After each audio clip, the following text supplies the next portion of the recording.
नमस्कार। महर्षि अगस्त वैदिक संस्थानम के इस पटल से आज इस पर हम दो कृतियों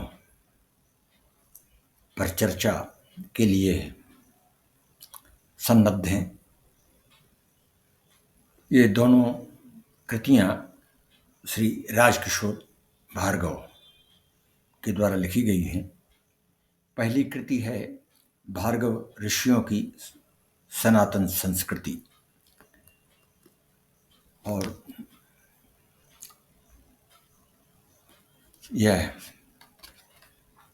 इसे महर्षि अगस्त वैदिक संस्थानम ने वर्ष 2018 में प्रकाशित किया है। दूसरी कृति है वेद का अभिज्ञान। यह भी पंडित राजकिशोर भार्गव ने ही लिखी है और इसे महर्षि अगस्त वैदिक संस्थान ने प्रकाशित किया है वर्ष 2023 में। पहली कृति भार्गव ऋषियों की सनातन संस्कृति, इसमें वर्ण तथा काल क्रमानुसार महर्षि भृगु की वंशावली का विवरण श्री भार्गव ने किया है।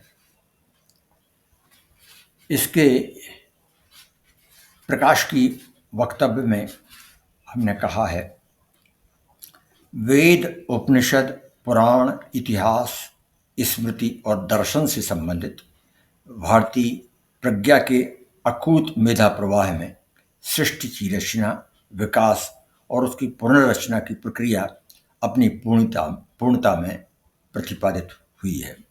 स्वाभाविक रूप से हम सभी की यह बड़ी जिज्ञासा है कि हमारे पूर्व पुरुष कौन और कैसे थे तथा सृष्टि के विकास क्रम में उनका हुआ योग क्या है, जिसे हमें अपनी स्मृति में संजोना चाहिए। भारत की तो यह प्राचीन परंपरा ही नहीं, एक पूजन विधि भी है, किंतु वैज्ञानिक स्तर पर भी इसको लगातार समझने और पहचाने जाने की चेष्टा होती रही है। जानवरों और बंदरों से मनुष्य बनने के विकासवाद में कुछ रियायत देते हुए प्राग इतिहासकारों ने दक्षिण अफ्रीका में पहले मनुष्य को धरती पर चलाने का अब तक जो क्रम स्वीकार किया था, उसमें हाल में ही यह सुधार हुआ है कि इसका आदि केंद्र यूरोप भी हो सकता है। भारत में इस सृष्टि के आरंभ और अंत की बात नहीं की जाती।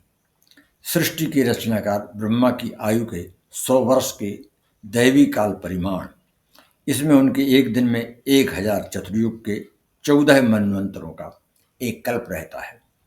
ज्ञातव्य है कि प्रत्येक चतुर्युग, सतयुग, त्रेता, द्वापर और कलयुग की आयु 43 करोड़ 20 लाख 43,20,000 वर्ष होती है का अनुमान ही भौचक कर देने वाला है। जब विकासवाद एक हिरण को जिराफ, एक सुअर को समय के विस्तार में हाथी बनाने के स्थान पर कुछ अपेक्षाकृत जल्दी में बंदर को मनुष्य बनाकर ही छोड़ देता है, तो मानव के अध्येताओं को मात्र एक कड़ी पूंछ के गायब हो जाने की परिस्थिति के अनुमान पर स्वाभाविक रूप से संदेह जाता है।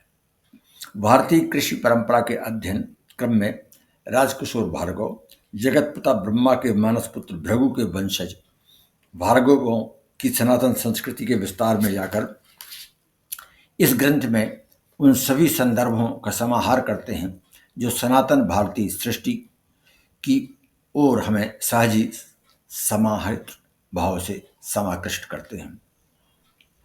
धरती के प्रथम रचना ऋग्वेद में यद्यपि दृष्टा ऋषियों की संख्या 400 से अधिक है, किंतु वैदिक भाष्यकारों के अनुसार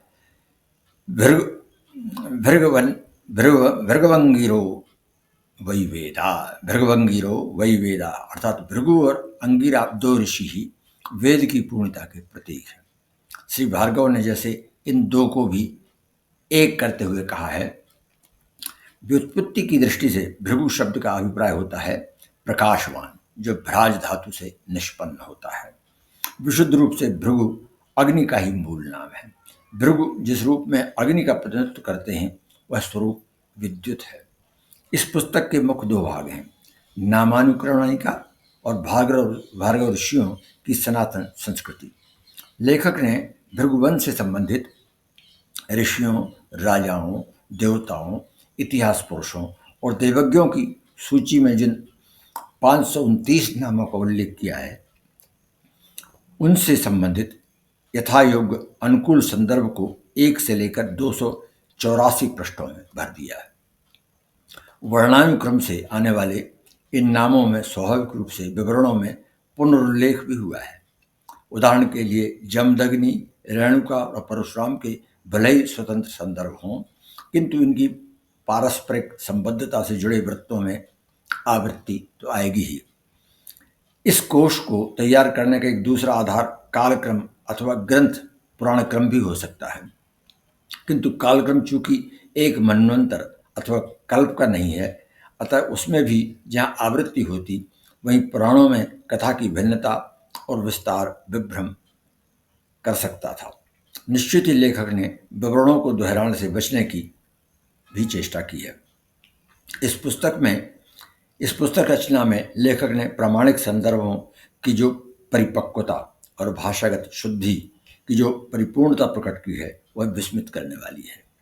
बड़े बड़े लेखकों की बहुत बड़े प्रकाशकों द्वारा छापी गई किताबें, विशेषकर कंप्यूटर के कमाल में भटके शब्द और नुक्ते अक्सर खिन्नता ही पहुंचाते हैं, किंतु पुस्तक की निर्दोषता के लिए श्री राजकिशोर की प्रशंसा की करते बनती है। वर्तमान के जो विचारक भारतीय साहित्य के पुराण और इतिहास भाग को मात्र कपोल कल्पित ही मानते हैं, वे यह सब देखकर और पढ़कर अनुमान कर सकते हैं कि इन विवरणों की संगति और क्रम इन्हें वर्तमान में लिखे जा रहे इतिहास से अनेक गुणित प्रामाणिक और अवलंबनीय सिद्ध करता है।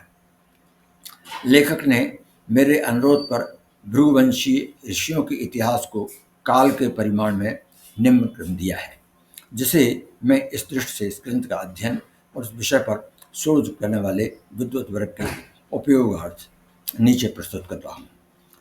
एक महर्षि भृगु, दूसरा ख्याति, तीसरा दिव्या, चौथा लक्ष्मी, 5 कवि, 6 मार्कंडेय, 7 काव्य, 8 उष्णा काव्य, 9 त्वष्ट, 10 वर्तृन, 11 स्वर्ण, 12 अमार्क, 13 त्रिशरा, 14 विश्वरूप त्रिशरा, 15 विश्वकर्मा, तिलोत्तमा, संज्ञा, विवस्वत, वृत्र, पृथु, भृगु प्रजापति, वरुण भृगु, भृगु वारुणी, पुलोमा, च्यवन, उष्णा, सुकन्या, जयंती, देवयानी, ययाति, रुरु, भार्गव, अपनवान, दधीच, सारस्वत, पिप्लाद, कहोड़, अष्टावक्र, सुजाता, उर्व, और्व, अग्नि और्व, ऋचिक और्व, सरस्वती, गाथिन, विश्वामित्र, जमदग्नि, शुनहसेप, जीवक, रेणुका, परशुराम, अकृतृण, अकृतव्रण, कश्यप, काश्यप, काश्यपी, दत्तात्रेय, सुमेधा, शुनक, शुनक भृगु, वीतहव्य, शौनक, ग्रीष्मद, शौनक ग्रीष्मद, मांडव्य, मुद्गल,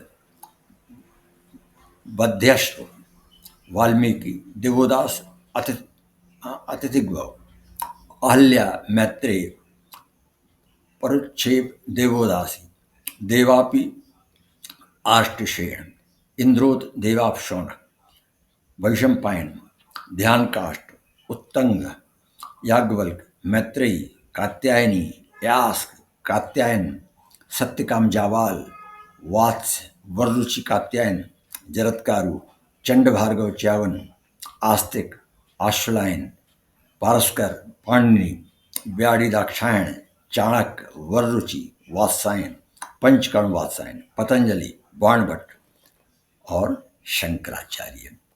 इस पुस्तक के अंत में हमने वर्णानुक्रम तथा कालानुक्रम में भृगुवंशी ऋषियों और राजाओं के नाम की विस्तृत सूची भी संलग्न की है, ताकि इस विषय पर शोध और संश्लेषणकर्ताओं को आगे सुगमता हो सके। महर्षि अगस्त्य वैदिक संस्थानम वैदिक ऋषि परंपरा के शोध और अनुसंधान के प्रति अपनी प्रतिबद्धता में इस प्रकाशन कड़ी को अति महत्वपूर्ण मानता है। अतः पुस्तक के लेखक जो संस्थानम के निष्ठावान सदस्य हैं, श्री राजकिशोर भार्गव के अभिधाय के लिए उन्हें साधुवाद देता है। दूसरी पुस्तक वेद का विज्ञान है। इसमें ऋषि देवता सहित संदर्भ ग्रंथ और ऋषियों आदि की बहुत विस्तृत सूची दी है। इस पुस्तक के संबंध में संक्षेप में हमने जो लिखा है उसका पाठ इस प्रकार। भृगु ऋषि परंपरा के अंतर्गत भार्गव ऋषियों की सनातन संस्कृति नामक शोध ग्रंथ आख्यान के बाद पंडित श्री राजकिशोर भार्गव ने वेद का अभिज्ञान नामक शोध ग्रंथ में वैदिक ऋषियों के संदर्भ विवरणों का आख्यापन कार्य संपन्न कर अपनी शोध क्षमता का सारपूर्ण समाहार किया है। इस पुस्तक के पूर्व भाग में वेद और वैदिक परंपरा का संक्षिप्त परिचय प्रदान किया गया है, जिसमें सभी सुसंगत तथ्य जैसे वेद का स्वरूप, विस्तार और विषय वस्तु के साथ साथ ऋषि देवता छंद त्रयी आदि की जानकारी दी गई है।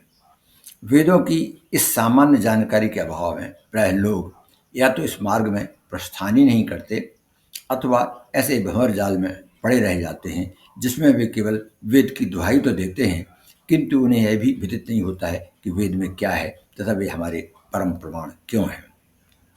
यद्यपि वर्तमान में कुछ आस्थावान लोग संचार माध्यमों की शक्ति को इस दिशा में नियोजित कर यत्किंचित जानकारी बांट रहे हैं, किंतु इसके विषय वस्तु के योग्य क्रम में प्रस्तुत न होने से सामान्य जन को विशेष लाभ से वंचित ही होना पड़ता है।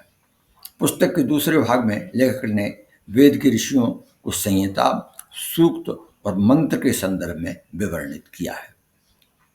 यद्यपि ऋग्वेद के दूसरे मंडल से नवे मंडल में एक ऋषि विशेष की प्रधानता है, किंतु इनमें अन्य ऋषियों का समावेश तो है ही। यहाँ तक कि एक ही सूक्त में अनेक ऋषि और देवताओं की भी आवृत्ति होती है।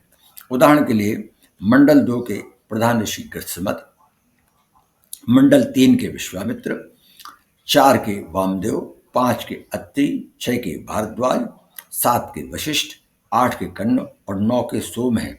किंतु मंडल 1 और 10 से भिन्न इनमें अन्य ऋषियों के मंत्रों की संख्या न्यून है। अतः इन्हें संबंधित ऋषि प्रधान मंडल कहा गया है। इन ऋषियों की यजुर्वेद, सामवेद और अथर्ववेद संहिताओं में आवृत्ति सहित अन्य ऋषि भी मंत्रदृष्टा के रूप में अभिज्ञात हैं।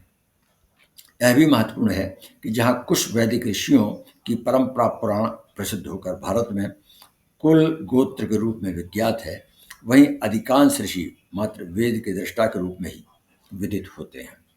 वर्तमान में भारतीय ऋषियों की वैज्ञानिकता और उनकी ज्ञान परंपरा के शोध का कार्य आरंभ हुआ है। अभी तक हम विज्ञान के किसी भी प्रमाण पत्र के लिए पश्चिम के ही आश्रित हैं। अब जब ज्ञान और विज्ञान के इस भौगोलिक विभाजन की सीमाएं टूट रही हैं, तो इस शोध का क्षेत्र स्वभावतः विस्तीर्ण हो रहा है। इस कार्य को आगे बढ़ाने के लिए इस प्रकार के सुसंगत संदर्भ बड़े उपयोगी हैं। महर्षि अगस्त्य वैदिक संस्थानम पंडित राजकिशोर भार्गव को उनकी इस अभिदाय के प्रति आभारपूर्वक इस कृति के परिप्रसार के लिए कृत संकल्पित है। बहुत बहुत धन्यवाद।